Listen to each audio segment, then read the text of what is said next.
Arjun sir అయితే నేను Hanuman జంక్షన్కి assistant డైరెక్టర్గా చేశాను. అసిస్టెంట్ డైరెక్టర్ చేసేటప్పుడు, ఏడిగా చేసేటప్పుడు దూరం చూస్తుండిపోయాను ఆయన్ని. అంటే చాలా కంపోజ్డ్గా, ఇప్పటికీ అదే బాడీ లాంగ్వేజ్, అదే నవ్వు, చాలా వెరీ, అంటే ఎవరైనా అడ్మైర్ అయిపోతారు, ఎవరైనా అట్రాక్ట్ అయిపోతారు ఆయనకి. ఎవరైనా ముందు ఆయన్ని రెస్పెక్ట్ ఇచ్చేస్తారు. అట్లా ఉంటుంది ఇప్పటికీ బాడీ లాంగ్వేజ్ కూడా. అప్పుడు కూడా సెట్లో కూడా అంత కంపోజ్గా బిహేవ్ చేసేవారు. యాక్చువల్గా నేను ఎక్కువ మాట్లాడడం కూడా కాదు, చాలా భయపడి దూరంగా చూస్తూనే ఉన్నాయి ఆయన్ని.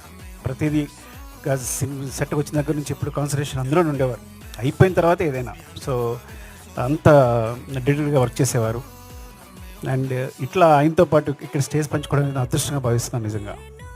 అంటే లైఫ్లో ఎలాంటి ఇబ్బందులు వచ్చినా, ఇప్పుడు జై హింద్ సినిమా బాగా గుర్తు. అంటే కొన్ని సినిమాలు అయితే ఆయన క్రూషియల్ పొజిషన్ ఉన్నప్పుడు తను సొంతంగా అన్ని డబ్బులు పెట్టి డైరెక్ట్ చేసుకుని తన తాను హీరోగా ఎస్టాబ్లిష్ చేసుకున్న డైరెక్టర్ కమ్ హీరో ఆయన.